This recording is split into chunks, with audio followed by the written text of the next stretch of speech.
We've got a big Arteta. He knows exactly what we need. Timber at the back, Saka in attack. Arsenal are in the Champions League. Come on, Mikel Arteta. Bro, 2 games, 6 points, 4 goals, none conceded. That's how you do it, bro. That's how you do it. Mikel Arteta is creating a model.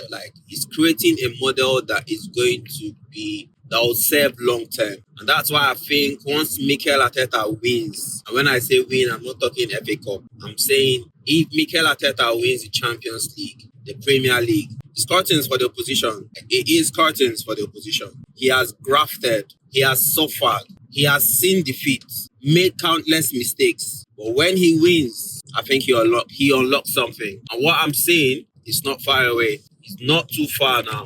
What I can see so far, not too long to go. I put my hand up. I used to be among the many people that said if he doesn't win this season, sack him. That is the most ridiculous statement ever. And anybody who has also made that statement, I want to call on you to have a rethink. Think about it critically, because like I have done, Mikel is a gem. I've not been brainwashed. It's me. Mikel joined Arsenal at a time of crisis and turbulence. If you guys remember, we were sitting right about, I think we were 6th or 7th when he joined, and he finished 8th. Not too bad. Second full season, Mikel finishes 8th. Bear in mind, in Mikel Arteta's second season, the players we could attract, the players we could sign, Nuno Tavares, Cedric Suarez. These were the caliber of players we could attract and sign at this time. Third full season, finally one big signing, Thomas Partey, £45 million from Atletico Madrid. Yeah.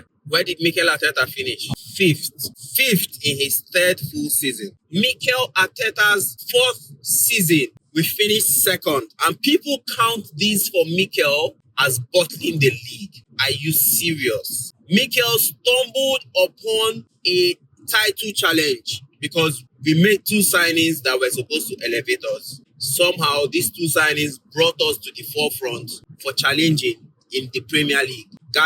Gabriel Jesus, and Alexander Zinchenko. And Mikel was there. Okay, you can argue, he bottled the league. When it comes to Mikel Arteta, people now forget the brilliance of Pep Guardiola. Nobody remembers again how this guy has this league by the scruff of its neck and does whatever he likes or wants. How do you expect a man to cope in a title challenge that he has never, he didn't even dream of it. He found himself in Wonderland. What am I doing here? Why not give him credit? 2 signings and we are challenging for the league. If you compare those signings today to the signings of Cunha, Mbuemo, bro, the list, think about them. I can't think of those players now. The signing of Cunha and Mbuemo are far better signings than Gabriel Jesus and Zinchenko. But with these signings, Mikel propelled us to go and challenge for a league title. Bring on next season. Now, this one is the season where I think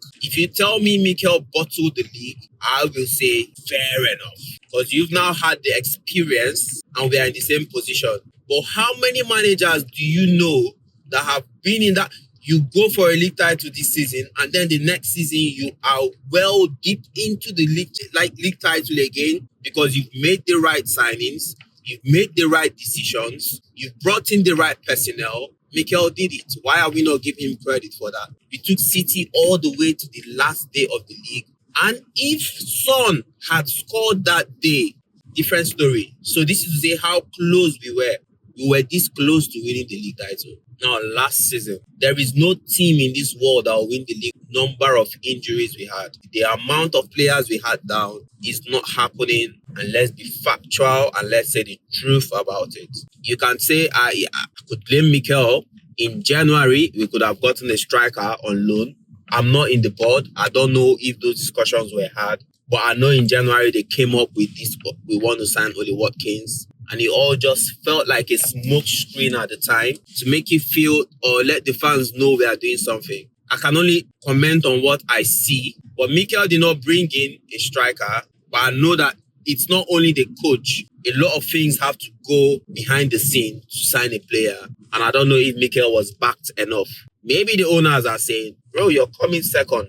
we are fine with it. The price difference between the first and second in this league is not a lot. And we are okay with you finishing second. We will never know. It could have been the story. So what am I trying to say? Let's cut this man slack because he is doing a brilliant job. He is doing a brilliant job. And I hear people say he has spent 800 or 1 billion. Pep Guardiola, only January this year he spent half of this money we are talking about. So did he win the league last season?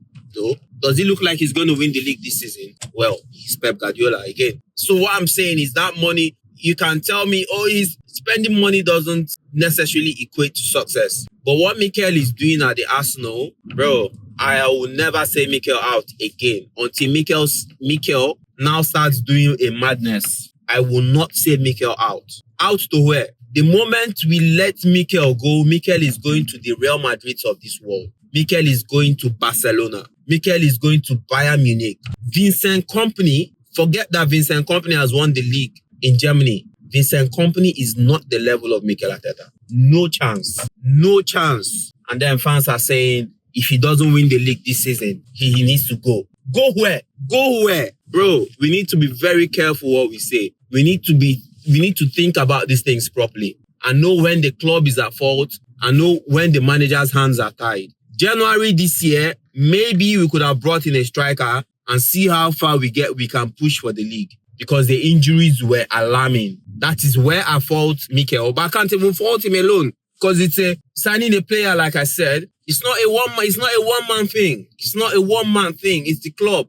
Don't get me started on this handbrake thing. People hate what they don't have. People hate what they cannot get to.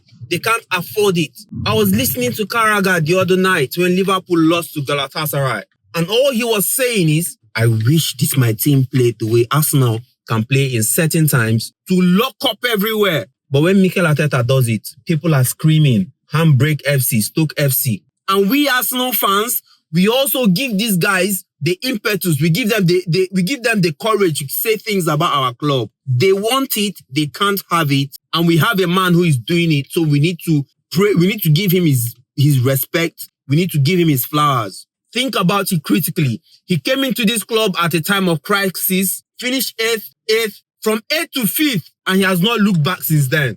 Come on, guys. Come on. And you tell me, he has spent all the money in this world. What money has he spent? Has he spent more than the rest? Pep Guardiola has spent, only in January this year, I'm saying it again, Pep Guardiola spent close to 500 million pounds. Is that not half of what Mikel has spent in 7 years? Now, let's all be guided, man. If Mikel doesn't win the league this season, we go again next season. We go on until this man says, until we have seen clearly that, it's not just I don't know how to even explain it, man. Mikel, I am backing Mikel till the wheels fall off. Till the wheels fall off.